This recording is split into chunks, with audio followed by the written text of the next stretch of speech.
She did not see it coming. That is the thing nobody talks about when they talk about betrayal. Not the act itself. Not the moment everything changes. But the blindness that comes before it.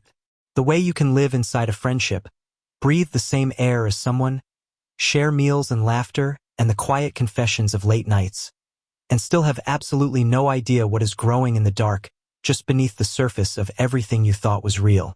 Miriam did not see it coming. Not even at the end. Not even when her chest tightened and her legs stopped working, and she sat against the wall of a hallway in Edgbaston with her hand pressed flat against her sternum and looked at the face of the woman she had called her friend. Even then, she was not thinking betrayal. She was thinking, something is wrong with my heart. She was thinking, I need to sit down. She was thinking, in the last clear thoughts she would ever have, I hope Robert is not worried. She was not thinking about Claire. She was not thinking about Deborah. She trusted them completely, right up until the moment she died. This is the story of what happened after. This is the story of Miriam. Stay with us until the very end, because what unfolds in the final chapters of this story will leave you questioning everything you think you know about the women you call your closest friends. And before we go any further, let us know in the comments where you are watching from tonight. We would love to hear from you. And please, if you have not already, hit that subscribe button now so you never miss a single one of our upcoming stories. Birmingham does not apologize for itself. It is not a city that softens its edges for the benefit of visitors or pretends to be something more elegant than it is. It is loud where it is loud and quiet where it is quiet, and it holds its people with the particular fierce loyalty of a place that has been underestimated for so long it has stopped caring what anyone thinks. The jeweler quarter glitters and the Balti Triangle steams, and the canals run their slow dark courses through neighborhoods that have reinvented themselves 3 times over without losing the memory of what they were before. It is a city of layers. A city of women who know how to survive. It was in a 3-bedroom terraced house on a tree-lined street in Handsworth that 3 women came to share a life. The house was nothing remarkable from the outside. A bay window at the front. A narrow path to the door. A small garden at the back where lavender had been planted by a previous tenant and returned faithfully every spring without anyone tending it, which Miriam had always found quietly moving. The kind of persistence that asks nothing of you. The kind of beauty that does not require an audience. Inside, the house had the particular character of a space that has absorbed the personalities of the people who live in it. Books on every surface in Miriam's wake. Candles on the mantelpiece from Deborah's habit of needing things to smell correct. Nail varnishes on the bathroom shelf in 15 shades from Claire's occupation and the particular pleasure she took in never having the same color twice. 3 women. 3 ways of being in the world. 1 shared space. It worked. Genuinely and surprisingly well, it worked. Miriam was 51. She had arrived in that house 14 months before the story properly begins, with 2 suitcases and a box of books and the very specific kind of exhaustion that follows a long marriage that ended not in drama but in the slow deflation of 2 people who had become strangers to each other while standing in the same kitchen every morning. Her ex-husband Paul was not a bad man.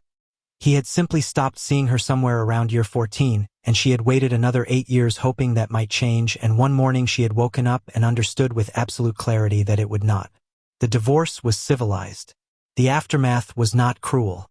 It was just empty in a way that was, in some ways, harder than cruelty would have been. Cruelty at least confirms that you existed enough to provoke a reaction. Emptiness is its own particular erasure. Her son Daniel was 26 and living in Manchester with his girlfriend. He called twice a week without fail, which was more than most women of Miriam's acquaintance could say about their adult children, and she was grateful for it in the particular way you are grateful for things you know are not guaranteed. She had moved into the Handsworth house because a woman from her book club had posted in a Facebook group that her friend was looking for a 3rd housemate, quiet professional preferred, and Miriam had looked around the empty house she could no longer afford alone and thought, why not? What exactly was she protecting by staying? She worked as a senior administrator at a secondary school in Great Barr. It was not the career she had imagined at 20, but she was good at it in a way that mattered, which was that the school ran better when she was there and everyone knew it even if no one said it directly. She liked the structure of it. She liked being useful. She liked the walk to the bus stop in the mornings when the light was low and the street was quiet and the day had not yet made any demands. She dressed neatly, a good blazer, clean trainers. Her hair was natural and silver at the temples, and she had made her peace with that somewhere around 47 after a year of expensive products and a great deal of effort that ultimately changed nothing she actually cared about. She wore her mother's pearl earrings for occasions and plain gold studs the rest of the time. She kept a journal. She wrote in it every night before bed, just a few sentences usually, just the honest accounting of one day, what had happened and how it had felt and what she was still thinking about when the room went quiet. She had written in that journal through the death of her marriage and the sale of the family home and the first terrifying months alone and all the slow, unglamorous work of beginning again. She had written through loneliness and relief and the particular freedom of making decisions that only affected herself and the particular ache of having no one to tell about the small good things. She had written through all of it, and what the journal showed, if you read it from the beginning, was a woman steadily and quietly making her peace with the life she had rather than the life she had imagined. Not giving up, making peace. There is a difference, and it matters. She was not trying to be noticed. She never had been, which made it all the more remarkable, and all the more infuriating to the women who watched it happen, that she always was. Claire was 48 and had lived in the house the longest, coming up on 3 years, which gave her a proprietorial ease with the space that she wore comfortably. She knew which step creaked. She knew the shower took 4 minutes to run hot. She knew the neighbor on the left left for work at 6:47 every morning, and the one on the right had a son who visited every other Sunday and always parked his transit van blocking part of the dropped curb, which had been a source of low-level neighborhood tension for 2 years running. Claire was brummy to the bone. Born in Lozells, raised in Erdington, the kind of woman Birmingham produced in numbers and exported to every walk of life. Fast-talking, warm-hearted, sharp-eyed, allergic to pretension while simultaneously being entirely capable of it when the occasion required. She worked part-time at a nail salon in the Jeweler Quarter where she was the most requested technician, and had been for 4 years because she had the rare quality of making every client feel as though their appointment was the only one that mattered. She listened. She remembered. She followed up. She was generous with her friends in the way people are generous when generosity costs them little. When it was easy to be giving, Claire was magnificent. She would drive you to the airport at 5 in the morning without complaint. She would sit with you through a medical appointment. She would remember your sister's birthday and your mother's hip operation and the anniversary of the thing you never spoke about but had mentioned once, briefly, on a night when you had drunk slightly more wine than usual. What Claire struggled with was generosity when it cost her something she wanted. When the thing being given to someone else was something she believed, in her deepest private accounting of the world, should have come to her. She had grown up watching her mother be overlooked. A beautiful woman, her mother, in the photographs from the 70s and 80s, genuinely striking, with a smile that deserved more room than life had given it. And she had watched that beauty age into invisibility, while the men her mother had loved and served and organized her life around moved through the world collecting things her mother never got. Claire had made a private vow at 19 that she would not be her mother. She would not be the woman who gave everything and received nothing. She would be strategic. She would be intentional. She would understand the game and play it correctly. This was not cynicism or not entirely. It was also self-protection, the armor of a woman who had seen what happened to women who did not protect themselves. But armor worn long enough changes the shape of the person inside it. And Claire had been wearing hers for nearly 30 years. Deborah was 53 and had moved to Birmingham from Wolverhampton 18 months before Miriam arrived. The move had been precipitated by 2 things happening in the same month: a promotion that brought her into the regional office in Birmingham, and the end of a 4-year engagement to a man named Gerald who had announced, with the particular cowardice of men who wait until they are certain the other person cannot see it coming, that he was not sure he was ready. Not ready. After 4 years. After she had rearranged her life around the expectation of a future with him. After she had declined a job in London because it would have taken her away from where they were building something. After she had spent money she did not have on a deposit for an apartment she had believed would be theirs. Deborah had packed her things with the specific, contained fury of a woman who has decided that she is not going to give anyone the satisfaction of seeing her fall apart. She had moved to Birmingham. She had found the room in Handsworth. She had unpacked with the same careful deliberateness she brought to everything, and she had placed a scented candle on the windowsill of her new room, and lit it and sat in the chair by the window and given herself exactly 1 hour to cry before deciding that she was done with that now. She was, from the outside, impressive. Tall, polished, every detail of her appearance managed with the kind of attention that signals a person who understands that presentation is power. She drove a company car. She had a wine subscription. She had opinions about thread counts and restaurants and the correct way to structure a difficult conversation, and she delivered those opinions with the quiet authority of someone who had never significantly doubted themselves. But inside, beneath the polish and the performance and the carefully maintained surface, something had curdled in the years since Gerald. A bitterness she could not fully identify and therefore could not address. A sense that the life she deserved was perpetually just out of reach and that other women, less deserving women, were the ones receiving it. She competed. She could not help it. She competed with every woman in her vicinity, and she did it quietly, which made it harder to call out and harder even for her to admit to herself. A competition about who aged better, who attracted more attention, who had the better story, who was closest to the life they had always promised themselves. Miriam did not know she was in this competition. Miriam was not competing. Miriam was simply living, in her unhurried, unglamorous, entirely real way, and this was perhaps the thing that infuriated Deborah most of all. You cannot compete with someone who is not playing. You cannot win against someone who has not entered the game.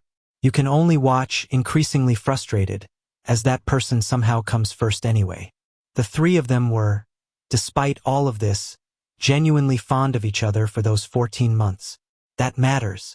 It is important not to flatten what was real in the name of making the ending easier to understand. They laughed together. They cooked on Sundays, rotating so that each of them had the kitchen every third week, and those Sunday evenings were some of the best evenings Miriam would know in her post-divorce life. The smell of something good on the stove, the radio on low, the particular ease of women who have stopped performing for each other and are simply present. They talked about their children and their regrets and their ambitions and the men who had come and gone and what it actually felt like to be a woman of their age in a world that had very strong opinions about what women of their age should be feeling and doing and wanting. Claire would pour the wine and top everyone up without being asked. Deborah would produce cheese from the good deli in Moseley and present it as though it were nothing, which was its own kind of generosity. Miriam would listen in the way she always listened, with her full attention, and occasionally say something so precisely right that both of them would stop and look at her. They loved each other in the practical way that women in their 50s love each other. Not effusively, not decoratively, with the kind of love that shows up, that remembers, that stays.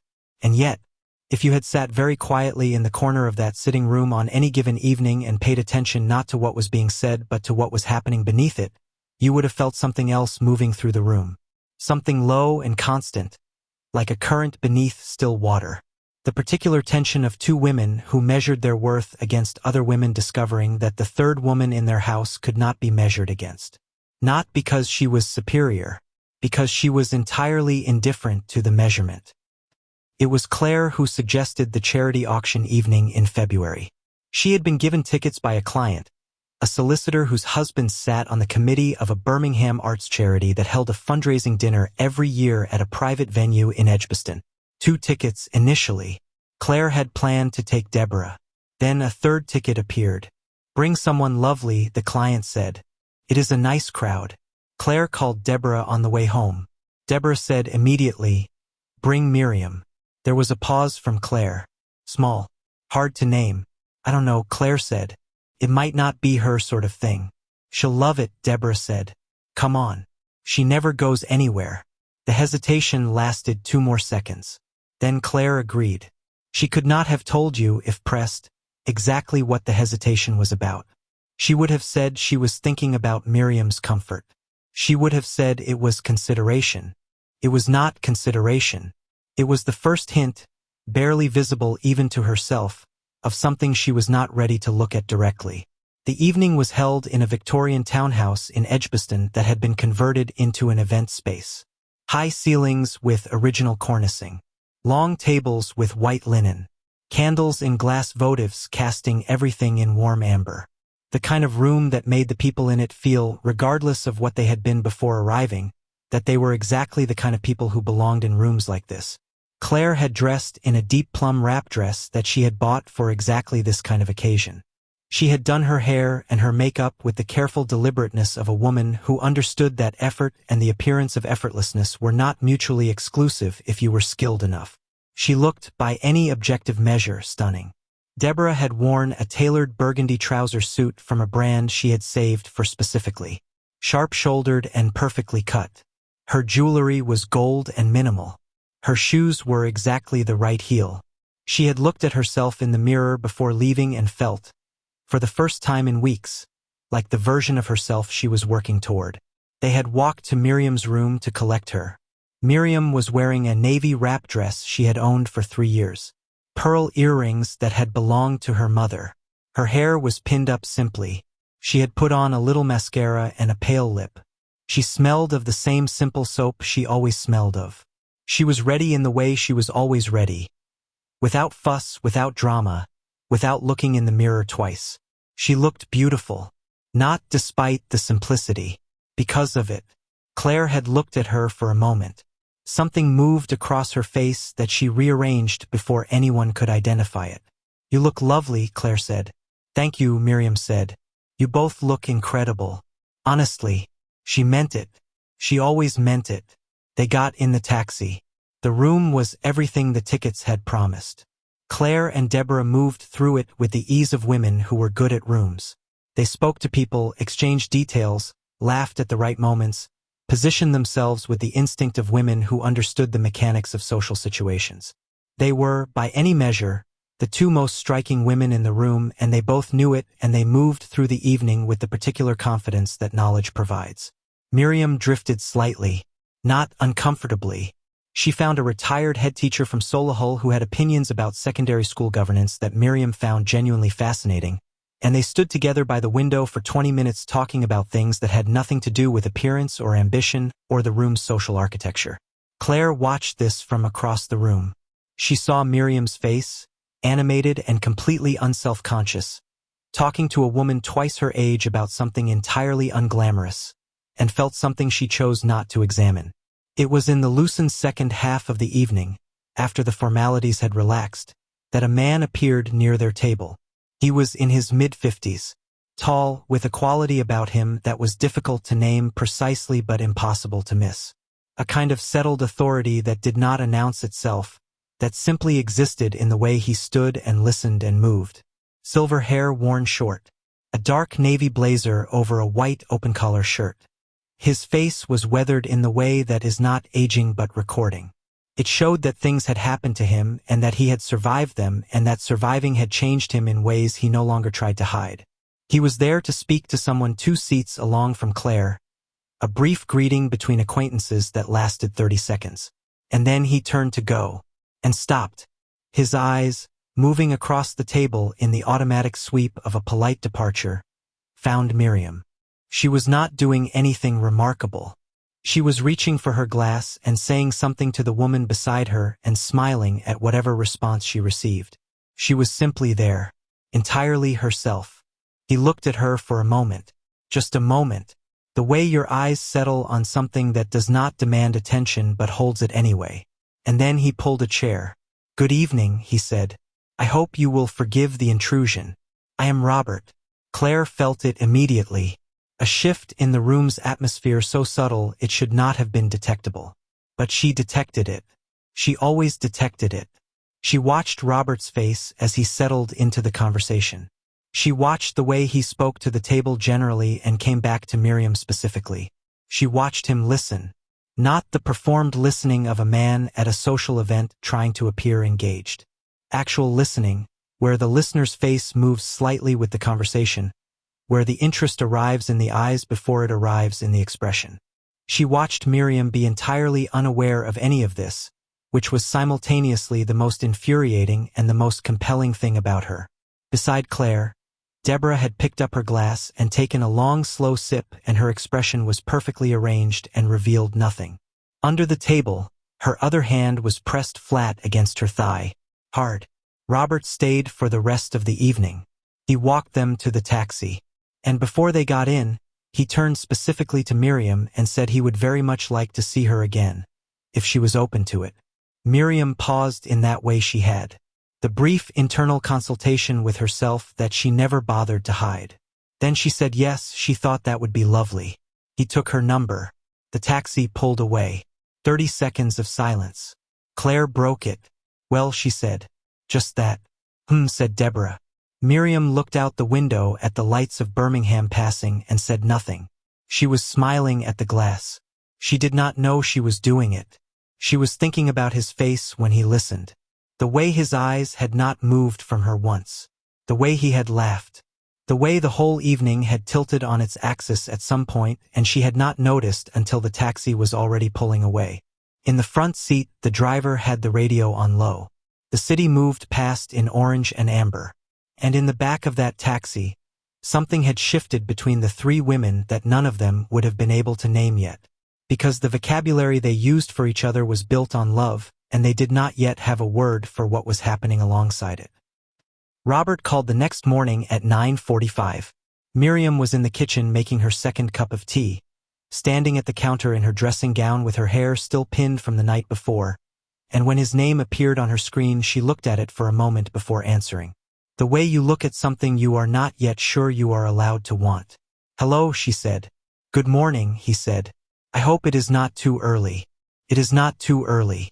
I could not wait until a reasonable hour, he said simply. I apologize for that. She sat down at the kitchen table. Outside the kitchen window the February morning was gray and still and she noticed, for no particular reason, that the lavender plant on the sill had put out a new small stem overnight. They talked for an hour and 40 minutes. She had forgotten what this felt like. That was the first thing she understood. Somewhere in the middle of the second cup of tea she made without noticing she had stood up to make it. She had forgotten what it felt like to talk to someone who was actually listening.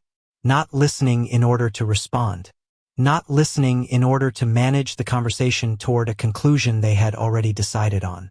Listening in the way that means the other person's words are landing somewhere real inside them and changing something, however slightly, in the way they see the world. Paul had not listened like that. Or perhaps he had, at the beginning, and she had simply forgotten the beginning too thoroughly to remember what it had felt like. 22 years was a long time to carry the weight of a marriage that had stopped being a conversation. She had grown so accustomed to speaking into a silence that only looked like presence that she had eventually stopped noticing the silence at all. Robert noticed everything. He asked her about the school, and when she told him about the particular challenge of being the person who kept an institution running while the people above her made the decisions, he said, "That sounds like being the spine of something. Everyone depends on it, but no one thinks about it until it stops working." She laughed. "Yes," she said. "That is exactly what it is." He asked about Daniel. She told him about Manchester and the girlfriend and the twice-weekly calls and the way Daniel still said good night at the end of every call the way he had since he was 7 years old. Just, "Night, Mum, sleep well." Simple as that. Every single week without missing. She said she did not know what she would do without those 2 words at the end of the week, and she had never said that out loud to anyone before, and she did not know why she was saying it now except that it felt safe to. He was quiet for a moment. Then he said, "Those 2 words are everything, aren't they? Everything that matters between a parent and a child, compressed into something small enough to say before sleep." She pressed her hand to her mouth. She was not going to cry on the phone to a man she had met 12 hours ago. She was not. She was a 51-year-old woman with steel in her spine, and she was absolutely not going to do that. She was crying slightly. She turned her face away from the kitchen door even though she was alone in the room and said, "Yes. Yes, they are." They spoke about Birmingham, about what it meant to choose a city later in life, to arrive somewhere not as a beginning but as a deliberate act of continuation. He said he had moved here at 29 and the city had done something for him that he had not expected. It had let him be ordinary without making him feel ordinary. Some cities make you feel that ordinary is a failure, he said. Birmingham does not. Birmingham has too much going on to be interested in whether you are impressive. She said, "That is exactly why I came here. I did not know that was why until you just said it, but that is exactly why." He laughed. She felt the laugh somewhere in her chest that had been very quiet for a very long time. "Can I call you tomorrow?" he said eventually. "Yes," she said. "Please." She set the phone down on the kitchen table. She sat with her cold tea and the gray February morning and the new small stem on the lavender plant, and she thought, oh, this is what it was supposed to feel like. All along. This is what it was supposed to be. She opened her journal. She sat with it open for a moment. Then she wrote, "He called this morning. We talked for nearly 2 hours and I did not notice the time passing, which has not happened to me in longer than I can remember. He asked about Daniel and I told him about the goodnight calls, and he said those 2 words are everything, and I had to press my hand to my mouth because it was so exactly true and no one has ever said it to me before. No one has ever known to say it. I feel something tonight that I have not felt in so long. I had started to believe it was finished for me. That chapter, that specific chapter of being seen by someone and seeing them back, I had closed it. Quietly and without making a fuss of it, because that is what you do. You close the chapters that are finished and you are grateful for what remains, and you do not grieve what is gone, because grieving what is gone is a luxury and you are a practical woman. But I think I was wrong.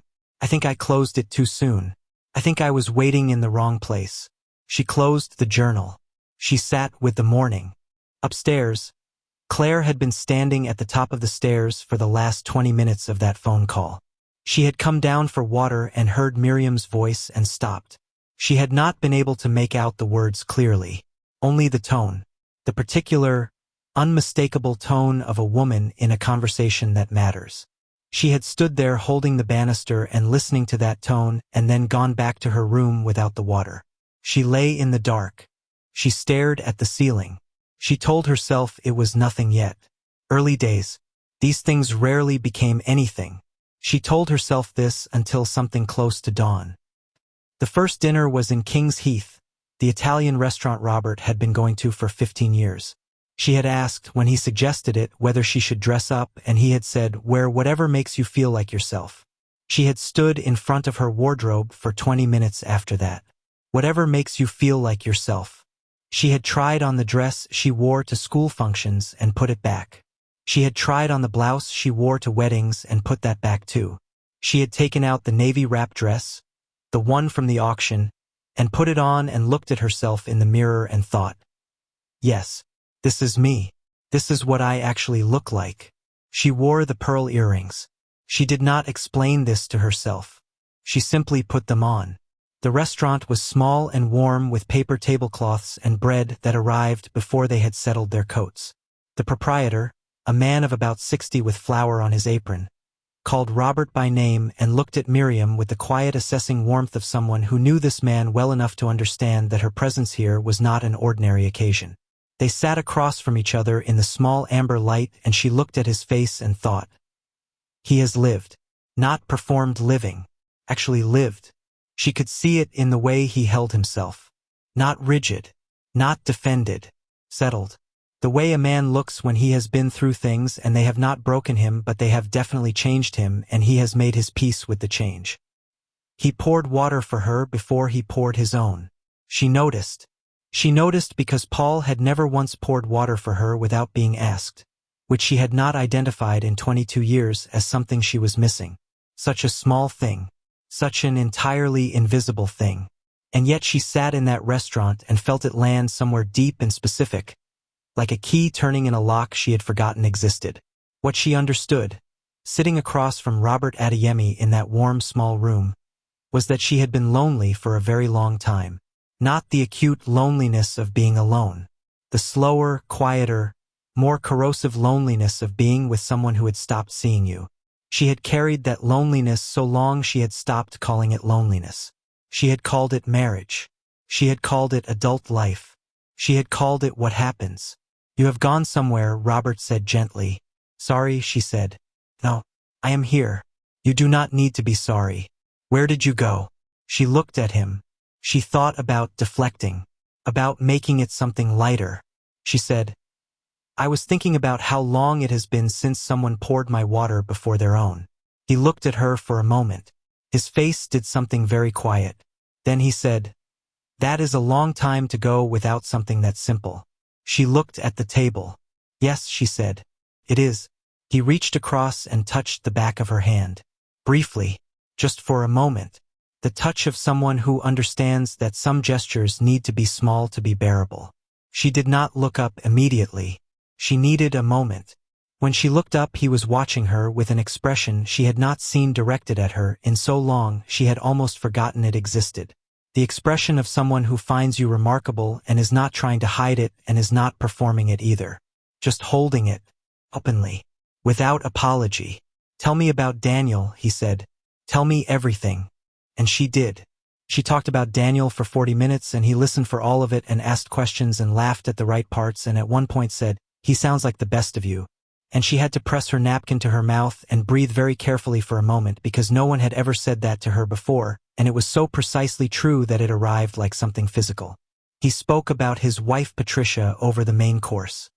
His voice when he said her name was the voice of a man for whom grief had settled into something livable but had never become small.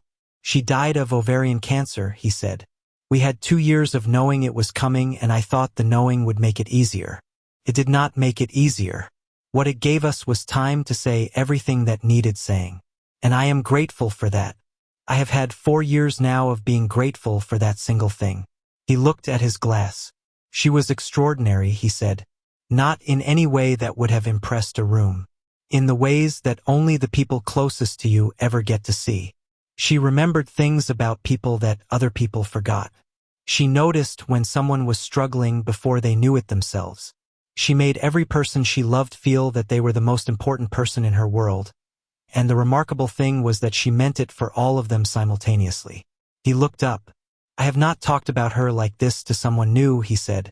"I hope that is all right." "It is more than all right," Miriam said. He nodded slowly. Then he said, "I was not going to come to the auction. I had agreed months ago and then the week arrived and I thought, I do not have the energy for a room full of people. I almost called and canceled." "What changed your mind?" she said. "My daughter," he said. "She rang that afternoon and I told her I was thinking of staying home and she said, 'Dad, you cannot keep declining things.' She said, 'Something good might be waiting.' Just like that. Something good might be waiting."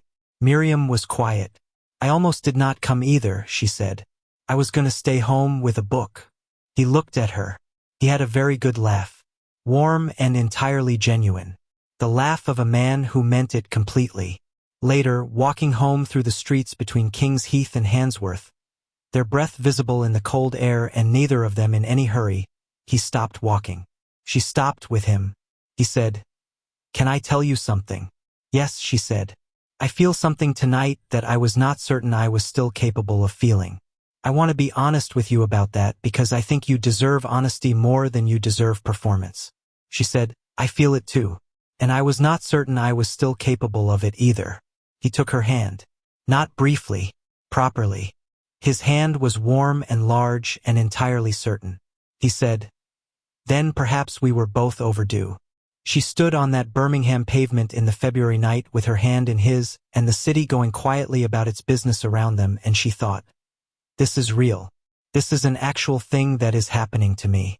Not to a younger version of me. Not to a better prepared version.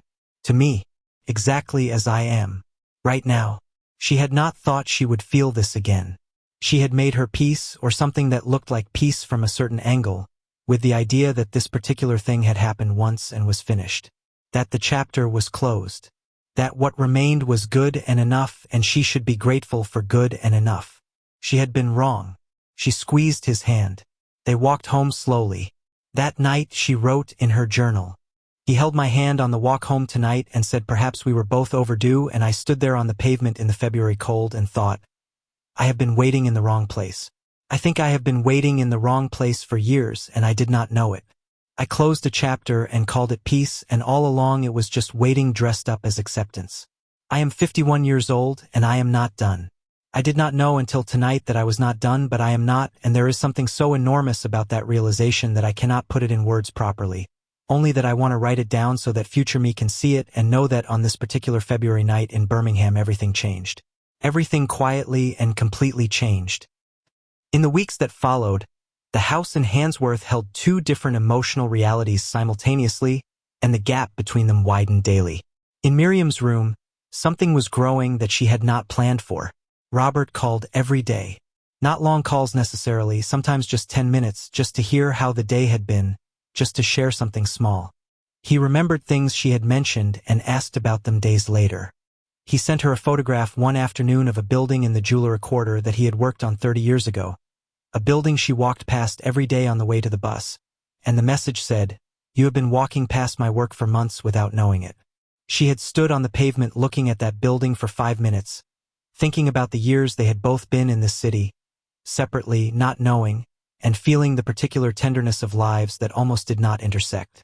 He took her to an exhibition at the Icon Gallery, and they stood in front of one piece for 20 minutes arguing gently about what it meant, and he laughed and said, "You are wrong," and she said, "I am absolutely not wrong," and it was the most alive she had felt in years. He took her to meet two of his oldest friends, a couple from Harborne, who treated Miriam with a warmth and ease that told her she had been spoken about and approved of, and that they were genuinely glad. Driving home that evening, Robert had been quiet for a moment and then said, "They liked you." She had said, "I could tell." And he had said, "They have not liked someone I brought to meet them since Patricia." She understood what that meant and did not try to fill it with words. She was falling in love. She was trying not to call it that because calling it that felt like tempting something.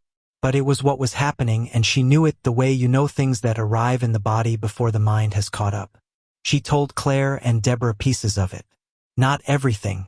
She could feel, without being able to explain why, that something in the house had changed. A quality in the air she could not name. Claire was perfectly warm. Deborah was perfectly engaged. And yet, she told herself she was imagining it. She let herself believe this. She needed to believe it. She did not know what was happening in Claire's room with the door closed. The conversation between Claire and Deborah had been building for weeks before it found its true shape, the way water finds the lowest point of a slope without rushing, just following what gravity has always been pulling it toward. It started with observations. Careful, plausibly neutral observations that were doing something other than what they appeared to be doing. "He rang again this morning," Deborah said one evening, her back partially to Claire, her voice entirely even. "Must have been early." Claire said nothing. "She seems happy," Deborah said. "Yes," Claire said. Another evening. Claire pouring wine at the kitchen table. Deborah with a magazine she was not reading. "He has money," Deborah said. "Real money. I looked him up. His practice in the Jewelry Quarter. He sold his share in 2021. That kind of practice, that kind of sale." "I know," Claire said. "He is exactly," Deborah said and stopped. "Exactly what?" Claire said. Deborah set the magazine down. She looked at Claire. Her eyes were very steady. "Exactly what we have spent years positioning ourselves for," she said. "That is what I was going to say." The sentence sat between them. Neither of them moved. "It is not fair," Claire said. Her voice was very quiet. "No," Deborah said. "It is not." She did nothing, Claire said. She was not even trying. She wore a 3-year-old dress and her dead mother's earrings, and she was not even trying, and he walked past both of us. Deborah looked at the table. "Both of us," Claire said again. "He looked at both of us and he walked past both of us." The lavender plant was on the windowsill. Somewhere upstairs Miriam was on the phone. Her voice a low, indistinct warmth coming through the ceiling, occasionally breaking into laughter. That particular laughter. Unguarded and entirely real. Both of them looked at the ceiling. Neither of them spoke. But something had been decided. Not in words. In the silence between two women who had known each other long enough to understand that some conversations do not need to be finished out loud. They went on saying the right things to Miriam's face. They were women of considerable social intelligence, and they understood that the performance of happiness for a friend required more than words. It required tone, timing, the small added gestures that said, "I mean this." So when Miriam came home from evenings with Robert, eyes bright and slightly pink from the walk home, and sat at the kitchen table and told them what the evening had been like, they listened with exactly the right quality of attention. They asked questions. They laughed at the right moments. Deborah said he sounded like a very thoughtful man. Claire said she was happy for her. Just like that, warm and direct. "I am so happy for you, Miriam. You deserve this." Miriam looked at them both one evening and felt a rush of affection so strong it surprised her. "We are lucky," she said. "The three of us. We found each other at exactly the right time." "Yes," said Claire. "We really did," said Deborah. After Miriam went to bed they sat at the kitchen table without pouring more wine, and without speaking much, and the lavender plant on the windowsill said nothing, and the house held its ordinary quiet around two women who were becoming something they had not yet named. Claire had gone to Digbeth on a Tuesday afternoon. She had told no one. The contact had come through a client's brother, arranged in the car park behind the salon in an exchange so minimal that both parties could, if asked, have said nothing had been arranged at all. She had met the man in a cafe. He was entirely ordinary looking. He could have been anyone. He drank black coffee and listened, and when she finished speaking he reached into his jacket pocket and set a small glass bottle on the table between their cups. Clear glass. Clear liquid. The size of a perfume sample. "Small amount," he said, "in a drink. Colorless. Tasteless. Fast-acting. In a woman her age with no prior cardiac history, it will present as sudden cardiac arrest. There will be no reason to look further." He named a price. She paid it in cash. She put the bottle in her coat pocket and walked to the bus stop and got on the bus and sat in the seat nearest the window and looked at her own reflection in the glass. Not yet, she told herself. She had not decided yet. She was just carrying it. She put it in her bedside drawer. She told herself it was just there. Just a presence. Not a decision. That was the lie she needed to move forward. She carried that lie for 4 days. On the Friday evening she heard Miriam in her room. Not the words but the quality of the laughter. That particular helpless laughter of a woman who has been surprised into happiness. And she sat on her bed with her hands in her lap and she opened the bedside drawer. She picked up the bottle. She held it. She thought about her mother. Her tired, kind, ordinary mother who had deserved better than she got. She thought about what her mother would have said if she could have seen her daughter in this moment. She thought about the line she was standing at. She put the bottle back. She closed the drawer. But she did not throw it away. And in the honest accounting she kept somewhere below thought, she understood what that meant. She was not done deciding. Deborah knocked on her door that evening. She came in without waiting. She stood just inside the doorway, arms folded, the posture of a woman who has been thinking about something all day and has arrived at the point of saying it. "You keep putting it back," Deborah said. Claire looked at her. "I can hear it," Deborah said. "The drawer. I know the sound of it." Claire had not known she could be heard through the wall. "Are you going to do it?" Deborah said. Claire said, "I don't know." Deborah looked at her for a moment. Her face was very still. Then she said, "Give it to me." Claire said, "What?" "Give it to me," Deborah said. "If you cannot do it, give it to me." The sentence sat between them. Claire heard it the way you hear something you know you will carry for the rest of your life. She opened the drawer. She picked up the bottle. She held it out. Deborah took it. She looked at it briefly with the expression of a woman making a practical assessment of an ordinary object. Then she put it in the pocket of her cardigan and left the room without another word. Claire sat on the edge of her bed. She told herself it was out of her hands now. She would carry that sentence for the rest of her life. It was out of my hands. As though she had not placed the bottle there herself. As though handing something to another person was a transfer of responsibility rather than a continuation of it. As though love becomes less of a crime when you delegate its execution. She sat until past midnight. The night before the party Miriam sat in the chair by her bedroom window after Robert called. She had the journal open in her lap. He had been talking about the following weekend, a plan he had been quietly putting together, a dinner at a small restaurant in Sutton Coldfield where he had a table he had been going to for years, a table in a corner by a window that looked out over a garden that was beautiful even in February. He wanted to ask her something, he said. Nothing to be worried about. Just something he had been thinking about and wanted to say properly, in the right place at the right time. She had said, "Now I am curious." He had said, "Good. Stay curious until Saturday." She had laughed. She had said good night. She had pressed the phone to her chest for a moment after the call ended before setting it on the table. Then she opened the journal and she wrote, "He is going to ask me something on Saturday and I do not know what it is and I am not going to guess because guessing might make me hold my breath and I do not want to hold my breath. I want to breathe. I have spent so much of my life holding my breath, waiting for things to resolve, waiting for things to become clear, waiting for the next chapter to begin. I am done waiting. Whatever Saturday brings, I am going to be present for it. Fully and completely present. I am 51 years old and I have a son who says goodnight to me every week without missing, and a man who remembers that I get cold easily and brought a thermos of good tea on our canal walk because of it, and a lavender plant on my kitchen windowsill that comes back every year without being asked, and I am not going to hold my breath anymore. I am going to breathe. I am going to be here. I am going to be exactly who I am and let whatever is coming come. She closed the journal. She went to sleep. She slept well. She did not know it was the last night she would sleep in that room. The party was a housewarming celebration for one of Claire's clients who had moved into a new house in Edgbaston after a divorce settlement that had finally come through. She was celebrating with an open house on the first Saturday in February. Come and go from midday. Nothing formal. Robert was in London for the weekend visiting his daughter in Hackney. He had rung Miriam the night before.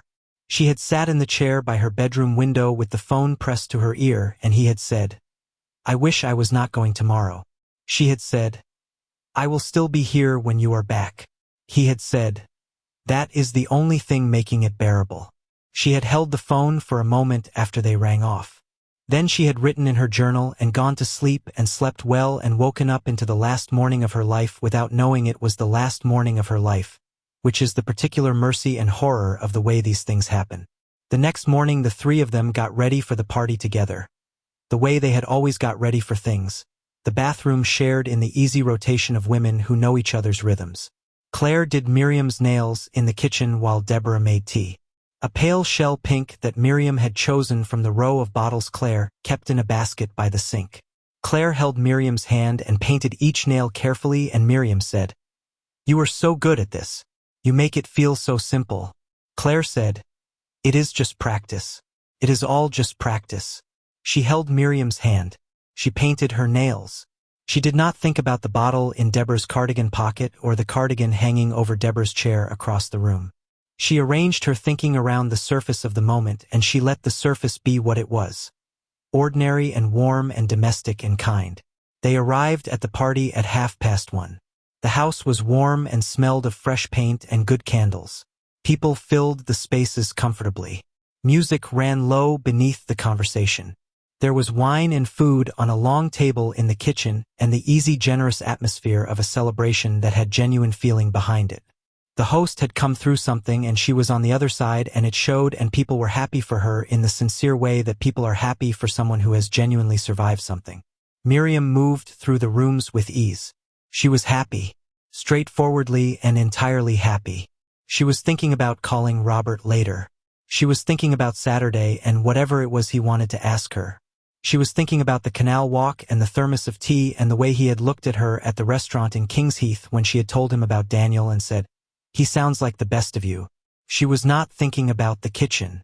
She was not thinking about Deborah, who had positioned herself briefly near the drinks at some point in the first hour, while the room was loud and full of movement, and who had done something so small and so fast that no one who had not been watching for it would have seen it at all. Miriam came back into the main room at some point in the mid-afternoon and picked up the glass she had set on the mantelpiece earlier. She continued her conversation. She finished the glass over the next 20 minutes without noticing she had finished it. The pressure in her chest arrived before the pain. At first she registered it as the room being slightly too warm. She shifted. She moved to the edge of the group. She thought, "I need some air." She pressed her hand flat against her sternum in the instinctive automatic way of someone feeling for reassurance from their own body. She looked up and found Claire. "I feel strange," she said. Claire looked at her face. Something in Claire's expression did not move the way it should have moved. "What kind of strange?" she said. Her voice was very level. "My chest," Miriam said. "It is tight, like pressure."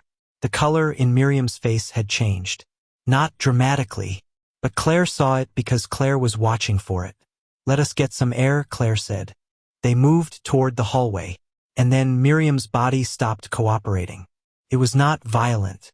Not the dramatic collapse of television programs. Her legs simply went from under her in a slow, irreversible way, and she sat down against the wall of the hallway, and her hand was still pressed against her chest, and her breathing had changed into something shorter and quicker than breathing should be, and her face was the color of something that has had all its warmth removed. She looked at Claire. Her expression was not fear. It was puzzlement. The expression of a woman trying to solve an equation that will not balance. She looked at Claire the way you look at someone you trust when you do not understand what is happening and you believe, completely and without question, that they will help you understand. "I do not know what is happening," she said. Her voice was very quiet. Claire said, "Someone call an ambulance." Her own voice was entirely level. She crouched beside Miriam and took her hand, and her hand was warm and steady, and she held it, and she did not let go, and she held it through the 8 minutes it took the ambulance to arrive, and she held it while the paramedics worked with calm efficiency, and she watched Miriam's eyes, which stayed open, tracking the room, still present, still entirely themselves. At one point Miriam's eyes found Claire's. She held them there for a moment. That puzzled expression. That gentle, trusting, terrible puzzlement. The expression of a woman who is still, even now, looking at someone she loves and expecting to be helped. Claire held her gaze. She did not look away. Then Miriam was in the ambulance and the doors were closing, and Claire was standing on the pavement in the February afternoon with her arms wrapped around herself and Deborah 3 feet away, and the sound of the ambulance disappearing into the Birmingham afternoon, and then silence. The ordinary, devastating silence of after. Miriam died at the Queen Elizabeth Hospital at 7:43 that evening. The doctor was gentle and thorough and spoke with the particular exhausted certainty of someone delivering news they wish they did not have to deliver. "A sudden cardiac event," she said. "No prior indication. These things in women of this age. We are so sorry. These things." 2 women sat in a family waiting room and heard those words and understood, in different registers, exactly what those words were covering. Daniel got the call at 8:30. He had been making dinner in his flat in Manchester. Pasta. Nothing much. The radio on. The ordinary Tuesday evening of a man in his mid-20s, who had not yet been given any reason to expect that the day would become anything other than what it appeared to be. He answered on the second ring because the number was Miriam's mobile and she never rang during the week. She always texted first, and the fact that she was ringing rather than texting made something in him clench before he had pressed accept. It was Claire's voice. He registered that before he registered anything else. And then Claire was saying something about the hospital and something about this afternoon, and Daniel stood in his kitchen in Manchester with the pasta boiling over behind him, and he stopped being able to follow the words because a sound had started somewhere inside him that had nothing to do with words. He turned off the hob. He sat down on the kitchen floor because his legs did not feel reliable enough for standing. He sat on the kitchen floor with his back against the cupboard and the phone in his hand, and he tried to make Claire's words mean something other than what they meant. He could not make them mean anything else. He drove down that night. He should not have driven. He knew that. But he could not have sat still on a train for 2.5 hours, and he needed to be moving, needed the road and the motorway and the act of going toward her, because going toward her was the only thing he could do, and he needed to be doing something because the alternative was sitting on his kitchen floor in Manchester understanding that his mother was gone. He drove with the radio off and both hands on the wheel, and his jaw clamped, and every mile of the M6 a negotiation between what he knew and what he was not yet ready to fully know. He thought about the last conversation they had had. The previous Sunday, the twice-weekly call, and she had been so lit up, so quietly radiant, talking about Robert and the exhibition at the Icon on Saturday and whatever it was he wanted to ask her, and how she had written in her journal that she was not going to hold her breath anymore, that she was going to be present, that she was going to breathe. She had said it like a woman who had finally arrived somewhere, like a woman who had finally stopped waiting. He drove and he thought about that, and he thought about 6 years of twice-weekly calls without missing and 6 years of night mum sleep well at the end of every single one, and he thought about all the small, ordinary, faithful things she had done, all the ways she had shown up for him and for everyone she loved, quietly and without requiring acknowledgement, and he pressed his jaw harder and kept his eyes on the road and drove toward Birmingham. He arrived at the hospital at 11:15. They let him see her. She was in a room at the end of a corridor. The lighting was low and the room was quiet, and she looked, lying there, like herself. That was the thing that broke something in him that had been holding. She looked like herself. She looked like his mum. The woman who had sat at the kitchen table every Sunday morning of his childhood with her journal and her tea and the radio on. The woman who had rebuilt her life from nothing after the divorce, quietly and without fuss, and had found something in Birmingham just when he had started to believe she was going to be genuinely all right. He sat beside her. He did not speak for a while. He held her hand, which was cool now and entirely still, and he sat with her in the quiet room, and he let himself understand, slowly and without rushing it, that she was gone. He thought about Saturday. Whatever Robert had wanted to ask her, whatever it was she had been staying curious about, breathing instead of holding her breath. He thought about the journal entry she had read him on the phone a few weeks earlier, just one sentence she had said. "Listen to this," she had said. "I wrote this last night." And she had read, "I think I have been waiting in the wrong place and I did not know it, and I am not waiting anymore." She had laughed after she read it. She had said, "I sound like a greeting card." He had said, "You sound like you, Mum. You sound exactly like you." He sat in the quiet room and he looked at her face and he thought, she never got to have it. She was right there. She was standing right at the edge of it. And someone took it from her. He did not know yet that it was someone. He sat with her until 2 in the morning. He was still there when Robert arrived. Robert had driven from London the moment Daniel called. He had been in Hackney with his younger daughter when Daniel's name appeared on his phone, and he had answered with the ease of a man who liked Daniel and was glad to hear from him, and then something in Daniel's voice on the first word, just Robert, just his name, had made Robert stand up from the sofa and walk into the kitchen and close the door before Daniel had said another word. He stood in his daughter's kitchen and listened. When Daniel finished, Robert said, "I am coming now." His daughter drove him to his car. She stood beside the driver's door and looked at him with the particular look of a young woman who has already lost one parent and is watching her father's face rearrange itself around a loss she recognizes. She said, "Dad." He said, "I am all right. I will call you." She said, "Dad, I am so sorry." He said, "I know." And he got in the car. He drove on the motorway in the dark with the radio off. He did not let himself think too much because thinking too much would have made the hands worse, and he needed the hands. He thought about practical things.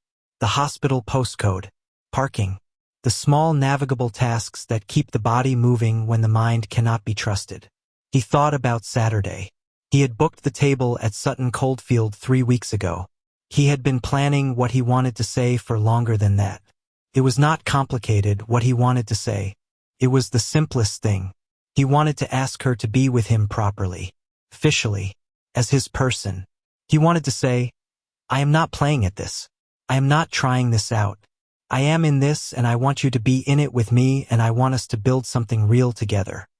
He wanted to say it in the corner table by the window where the garden was visible even in February and the candlelight was warm and the room was quiet enough to hear what mattered.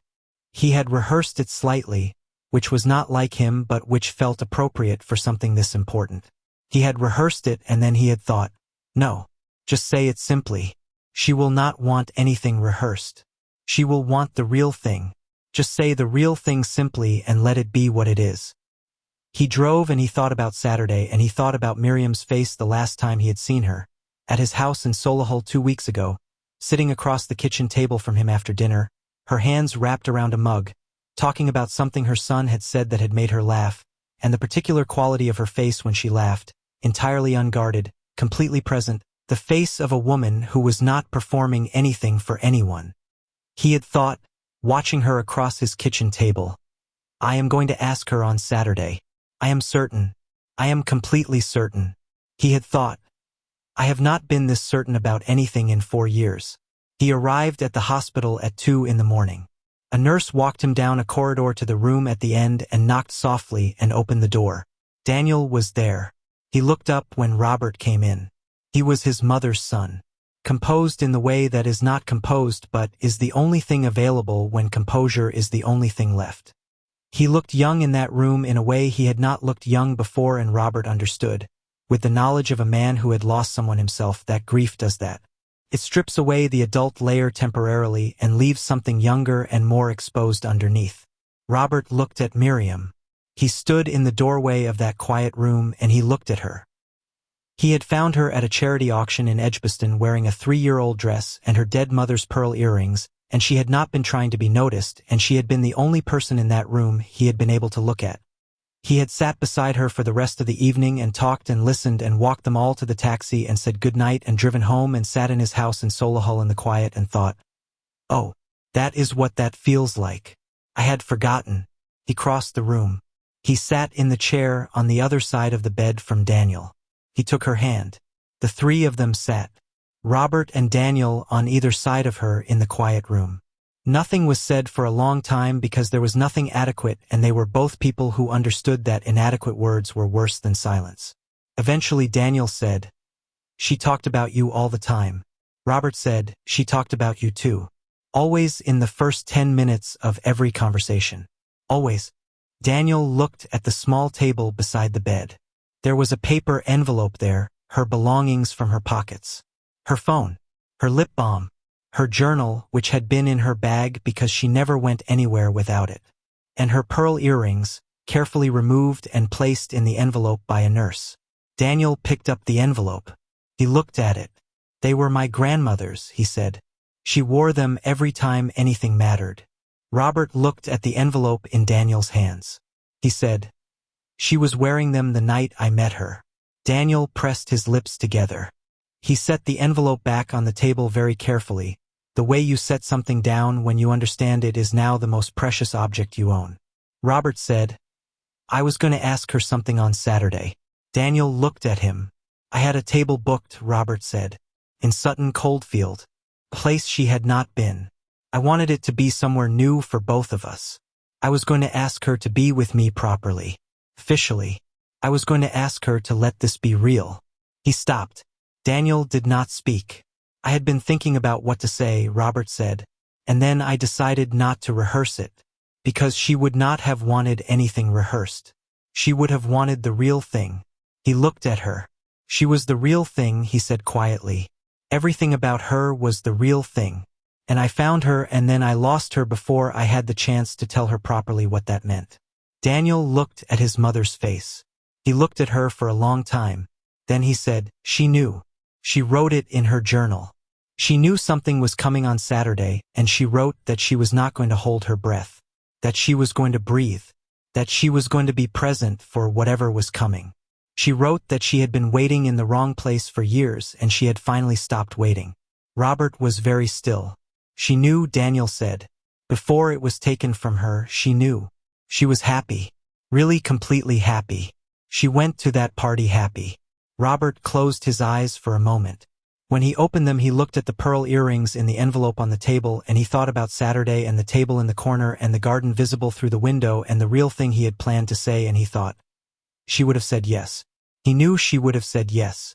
Not because he was certain of himself, but because he was certain of what had been between them, that rare specific thing that you only recognize because you have had it before and you know what it feels like when it arrives without pretending to be something else. She would have said yes. And she never got to. He sat with that. He sat with all of it. He held her hand in the quiet room, and he sat with all of it and did not try to make it smaller than it was. They stayed until morning. The funeral was 4 days later. Claire and Deborah wore dark clothes. They stood among the mourners and they wept. The weeping was real in the way that the body does not always distinguish between grief and guilt. A woman who has done something unforgivable can stand at a graveside and cry real tears for the person she has killed. They were real tears and they meant nothing. Daniel thanked them afterwards. Composed in the way Miriam had always been composed at the moments that required it most. He said his mother had spoken so warmly of them. He said she had told him they had made her happy in this chapter of her life. He said she was lucky to have found them. Claire said she was wonderful. She meant it and did not mean it simultaneously. And the distance between those two things was the distance of the rest of her life. They drove home. They went inside. The house was quiet in the specific way that houses are quiet when someone has left them who should still be there. The lavender plant was on the windowsill. Miriam's journal was gone because Daniel had taken it, gently and without apology, understanding that it was his. Deborah filled the kettle. Claire sat at the kitchen table. Neither of them spoke. The dreams came for Claire first. In the second week, they became specific. She was in the hallway of the Edgbaston house. The party sounds were muffled and far away. Miriam was sitting against the wall exactly as she had been. But in the dream she was not pale and not frightened. She was entirely herself, composed and warm and completely present. She looked at Claire with the full unabridged knowledge of exactly what had happened and exactly why. And she said one thing. Just that. Not a scream. Not an accusation. The genuine question of someone who simply wants the true answer. The question of a woman who loved you and cannot, even now, make the numbers add up. Claire woke at 3 in the morning with tears on her face. Deborah's dreams were different. Not the hallway. Just Miriam's face. Very close. The way a face looks through glass. Awake and entirely real. And 2 words in the border country between sleep and waking. You know. Not a question. A statement. By the 3rd week both of them were sleeping with lights on and neither had acknowledged that the other was doing the same. They went to see a man in Oldbury on a Wednesday afternoon. A quiet residential street. A house with no marking. A man in his 70s with pale gray eyes and very still hands who listened to them describe their friend's death and their disturbed sleep and said, "She is trying to tell you something. We just want to sleep," Claire said. "You may be asking for the wrong thing," he said. He gave them each a leather cord holding a small polished stone. "Wear these at all times," he said. "They will give you quiet nights." That night they slept. For the first time in 3 weeks they slept. Now let me tell you about Lawrence. Lawrence Okafor moved into the flat next door on a Thursday in February. He was 54. He had taken early retirement from a 26-year career in financial services, having made the quiet private decision that the version of himself he had been maintaining for those 26 years was not the version he wanted to be for whatever time remained. What he had always wanted was to tell true stories. Real stories. The kind that happened to real people in real places and that contained, if you paid careful enough attention, things that needed to be said out loud. He had started a YouTube channel 6 months before the move. He sat at his desk with a microphone and a ring light and he told true stories in his own voice and he trusted the quality of the story over the quality of the packaging. He had just over 2,000 subscribers. He was entirely at peace with this. He moved to Birmingham because Birmingham felt like the right city for the kind of stories he wanted to tell. His window looked out over the street.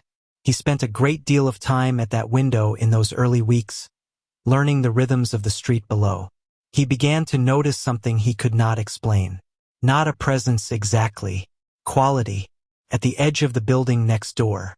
A quality of attention, as though something in that space was observing the house with a concentration he could not account for. He was not a mystical man. He had no framework for this. What he could verify was that the quality was real in some way he could not dismiss. He began to dream. Not dramatically. More like memory than invention. Organized and specific. A woman in a navy dress. A hallway. A hand pressed to a chest. A face turned toward him that was not frightened, was not dramatic, was simply and absolutely certain that what had happened to her was wrong, and that no one had yet asked the right questions. He wrote it down. He was a man who had learned that the things you did not write down were the things you lost. He wrote, "She is trying to be understood." He went back through the Birmingham mail archives and found a small item from February. A woman who had died suddenly at a private gathering in Edgbaston. A name, Miriam Abra. He found her LinkedIn profile. A face in the small photograph. Composed, warm, entirely herself. He found the brief obituary her son had posted. Daniel Abra, Manchester, the most quietly extraordinary person he had ever known. Lawrence closed his laptop. He looked out the window at the building next door and he thought about what it meant to pay attention to something that everyone else had decided was finished and resolved. He opened his notebook and wrote, "What would a responsible person do with this?" He looked at that word for a long time. Then he wrote, "Find out if there is anything to find out." He made a call. His friend in Sheffield, an investigative journalist of 20 years, connected him with a detective inspector in the West Midlands Police. They met for coffee, off the record and informal. He told her what he knew and what he suspected. She listened carefully. She said she could not act on intuition. She said that if someone came to her with a voluntary statement about something previously recorded as a medical event, the path forward would be clear. Lawrence understood exactly what she was telling him. He knocked on their door on a Wednesday afternoon. Claire answered. Gray cardigan. A mug. The practiced polite wariness of a woman who managed her face well. He introduced himself. New neighbor. Just wanted to say hello. He was friendly and unremarkable, and Claire opened the door and called Deborah, and they sat in the front sitting room. He looked at the lavender plant on the windowsill. Deborah tended it with a particular careful attention. He noticed this. He noted it. They made small talk. Then he said, with no change of tone, that he had come across the news of their friend, Miriam. He was sorry for their loss. Something shifted in the room. Very small. The quality of their stillness changed in the way that two people become very quiet when the quietness is not relaxed. He said, these things sudden like that, they must raise questions. Even when everything is officially resolved. Questions you carry. Neither of them responded. He looked at them both. 26 years of reading what was happening beneath the surface of rooms. He was very good at it. He saw, in both of their faces, something that had been managed with great care for weeks. The particular contained quality of people holding something they cannot put down. He said, I want to be honest with you about why I came. I have been thinking about Miriam since I moved in. Something about the story has stayed with me. As someone who pays attention to the things that do not quite add up, I am going to look into this. And I thought before I did that the right thing was to come and speak to you directly. To give you the opportunity to speak first, if there is anything you feel you need to say. The silence that followed told him everything. He thanked them and let himself out. He went back to his flat. He sat at his desk. He wrote down everything he had observed. The stillness of Deborah's hands. The microsecond in Claire's face before she rearranged it. The quality of the silence when he said Miriam's name. He wrote, they know something. He knocked on their door again on a Friday evening.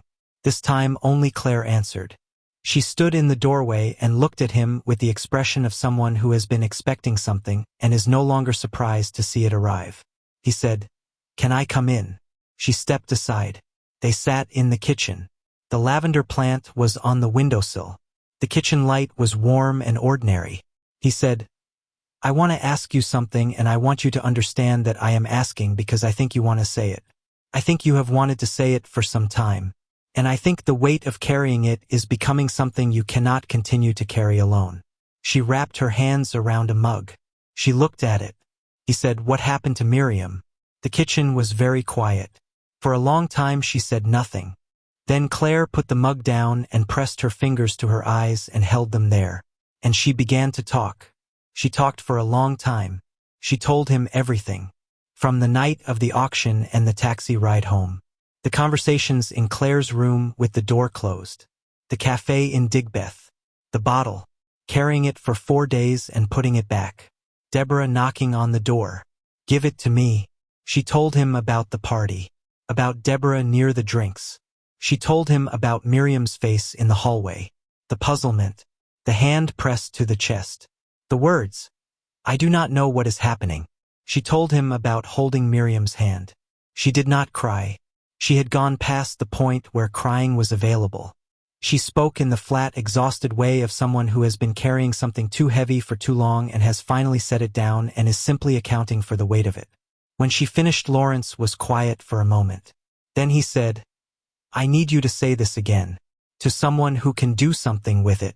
She looked at him. To the police, he said. A voluntary statement. Everything you have told me. Her face did something complicated. Cannot, she said. I cannot face what happens after. He said, I know that is frightening, but I want you to hear me when I say this. Whatever happens to you as a result of telling the truth will not be worse, in the long run, than what is happening to you as a result of not telling it.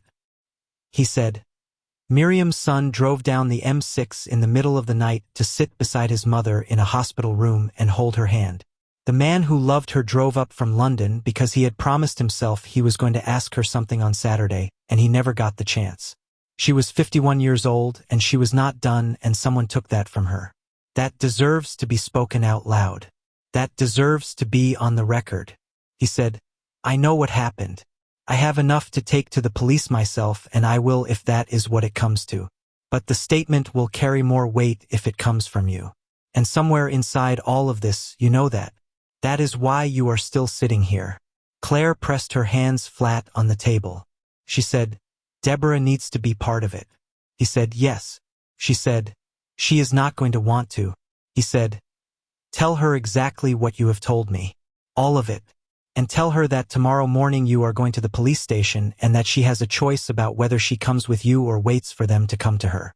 Tell her the difference between those two things is the difference between some remaining dignity and none at all." Claire looked at the lavender plant for a long time. Then she said, "Okay." Quietly, without drama. The formal acknowledgement of a decision that had already been made somewhere deep inside her, in the honest dark below thought, a very long time ago. They went the following morning. Both of them. They sat in a room at a police station in Birmingham city center with a detective inspector who was thorough and patient and took everything down. They told her all of it. Their accounts differed in certain places, as accounts of the same event always differ when told by two people with different things to protect. But the central facts were consistent. And the central facts were enough. The toxicology report was reordered on tissue preserved from the original postmortem, reclassified as suspicious in light of the voluntary statements. The substance was identified within 6 weeks, consistent with everything Claire had described.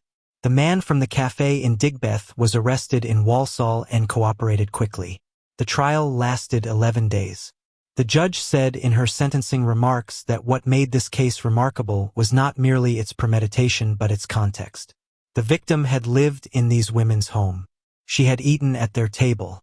She had trusted them with the small, intimate knowledge that only comes from genuine proximity. That trust was not broken by this crime. It was the instrument of it. It was used as access. She sentenced Claire to 15 years, Deborah to 18. The higher sentence reflecting the act of administration, the additional forensic evidence, and what the judge described as a complete and sustained absence of any genuine acknowledgement of the human cost of what had been chosen and done. Robert attended every day of the trial. He sat in the gallery and he listened. He had given a statement describing the evening in Sutton Coldfield and what Miriam had said over dinner about how unexpectedly good this chapter of her life had become.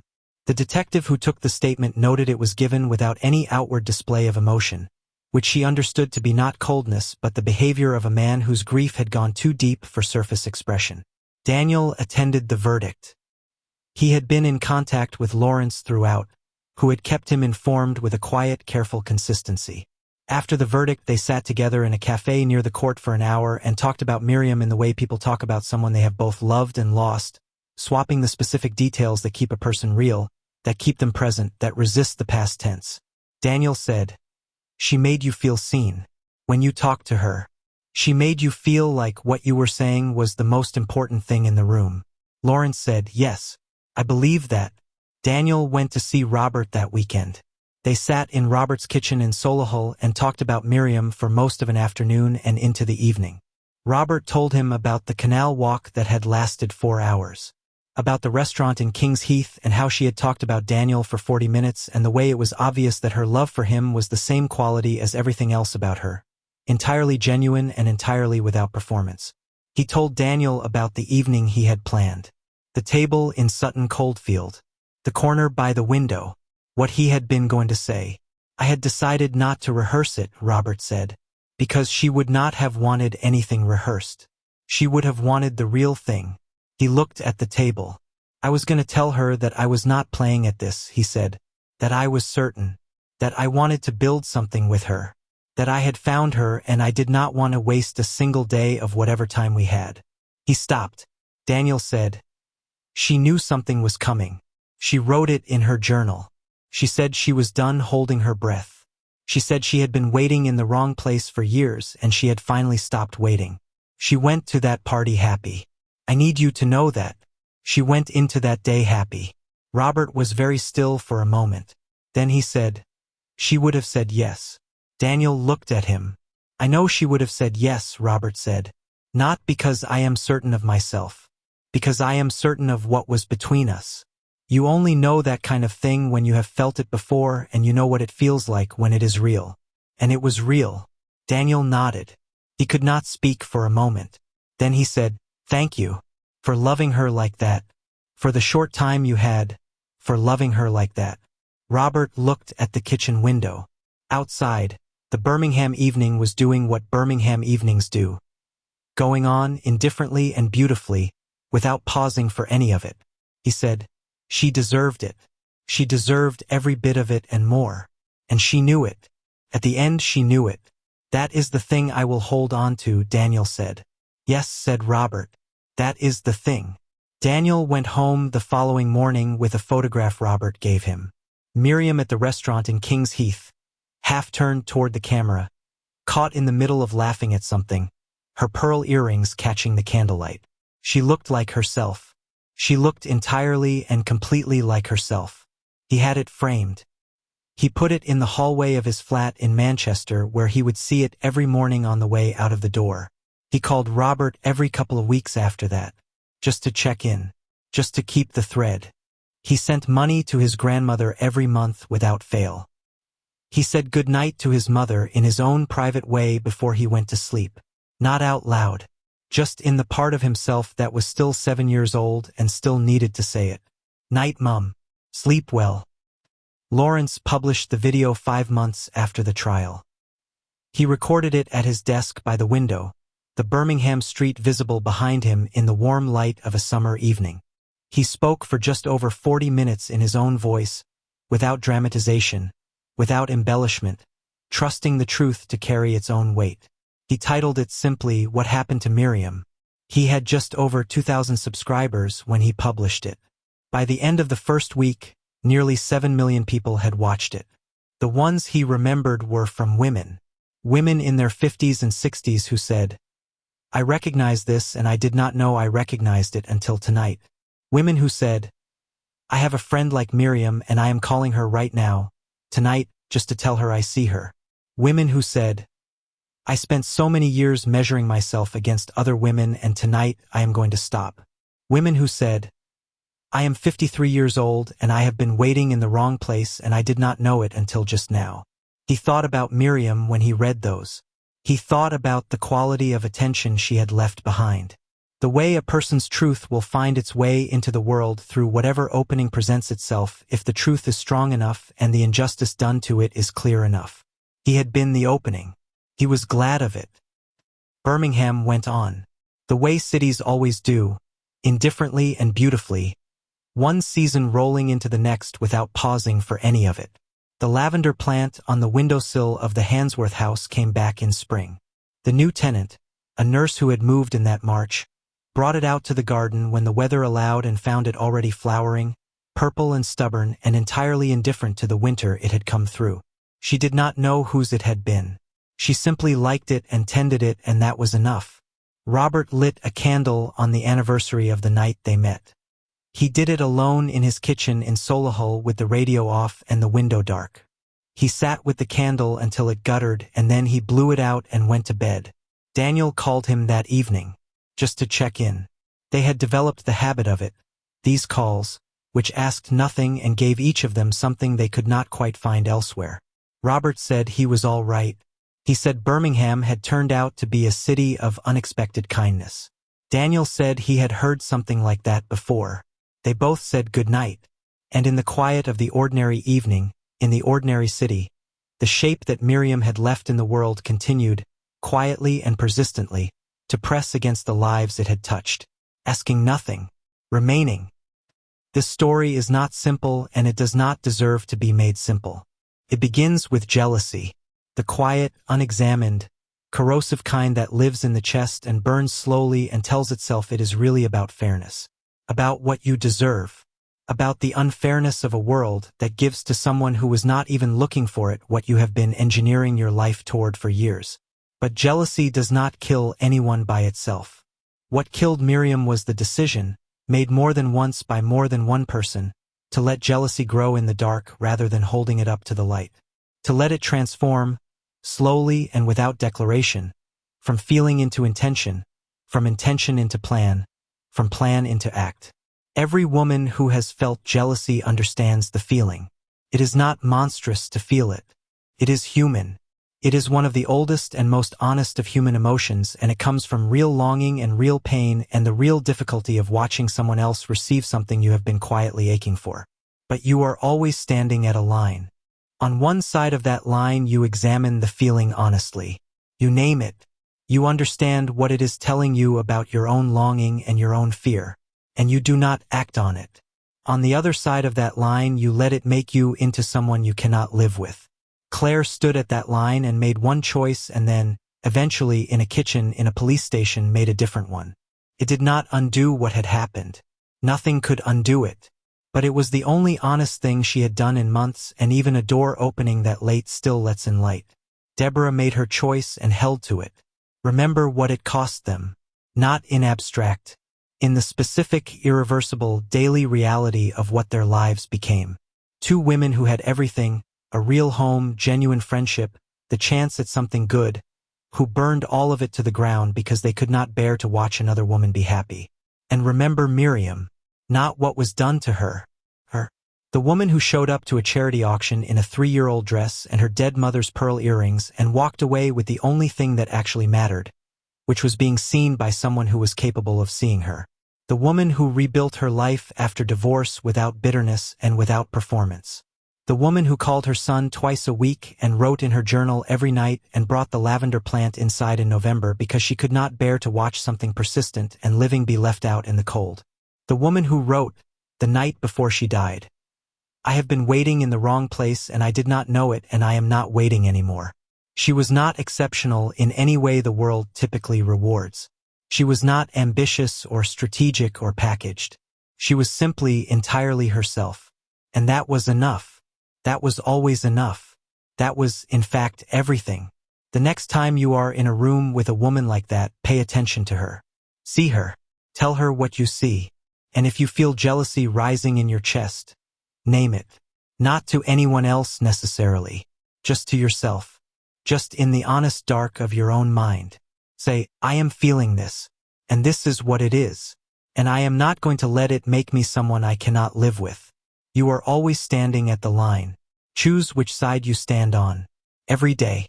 Choose it. This has been Fireside Tales. If Miriam's story stayed with you tonight, share it with a woman you love. And if you have been here with us until the very end, thank you from the